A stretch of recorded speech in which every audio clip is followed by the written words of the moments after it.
सलीम साफी साहब ने जो इंटरव्यू किया है नामुल्ला का, जो कि बनी गाला के साबिक इंचार्ज थे, इसके ऊपर मैंने पिछले वीलॉग में भी थोड़ी बात की थी। बहुत ही ये एक अजीब और गरीब किस्म की हरकत इसलिए है कि आज से पहले कभी नहीं हमने देखा कि किसी भी साबिक वजीर आजम के कोई मुलाजिम को लेकर बैठा हो और उससे घर के अंदर की बातें पूछी जा रही हो और उससे किरदार कुशी जो है वो मकसूद हो कि जब अगला इंटरव्यू जो है वो कुत्ते का और कौन सा सहाफी जो है वो कप्तान के शेरू का इंटरव्यू करने जा रहा है। तो मेरा ये ख्याल है कि इस लेवल तक आप आए, क्योंकि वैसे भी जो इससे पहले इंटरव्यूज हुए हैं उन्होंने भी क्या बिगाड़ लिया है। जब जहांगीर तरीन, अलीम खान और इन सब के जो बिल्कुल राइट हैंडेड लोग थे, उनके स्टेटमेंट से इमरान खान की जो इमेज है इस वक्त उसको नुकसान नहीं पहुंचा सके, तो कोई भी एक मुलाजिम जिसको आसानी से कॉम्प्रोमाइज करवाया जा सकता है, ब्राइब किया जा सकता है, किसी भी ऐसे मुलाजिम के इंटरव्यू या किसी भी और शख्सियत का इंटरव्यू किस तरीके से उनको डैमेज कर सकता है। यहाँ तो अभी तक बेचारे इंजीनियर मोहम्मद अली मिर्जा साहब परेशान फिर रहे होंगे कि उनके साथ क्या हो गया, क्या कासिम अली शाह साहब ने जितना भुगता है पीटीआई वालों को।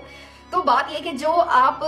चीज ढूंढ रहे हैं, करने की कोशिश कर रहे हैं, वो हो नहीं रही है। प्रॉब्लम ये है, और फिर भी उसमें आप सर टकराते जाएं, दीवार के साथ टकराते जाएं, उससे आपका अपना सर जख्मी हो रहा है। अगले बंदे को कोई उससे फर्क नहीं पड़ रहा है, ना उसके इमेज पे कोई आंच आ रही है, ना उसके लोग उसकी चाहत से कहीं पीछे हट रहे हैं, और ना ही कोई बयानिया बनाने में कामयाबी हासिल हो रही है, क्योंकि ये सारी चीजें बहुत आर्टिफिशियल है, बहुत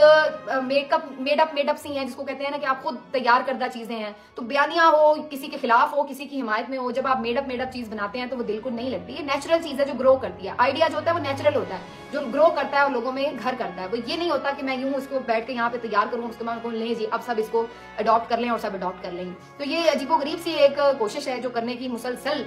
कोशिश जारी है, लेकिन अभी तक उसमें कोई हासिल हुसूल नहीं है।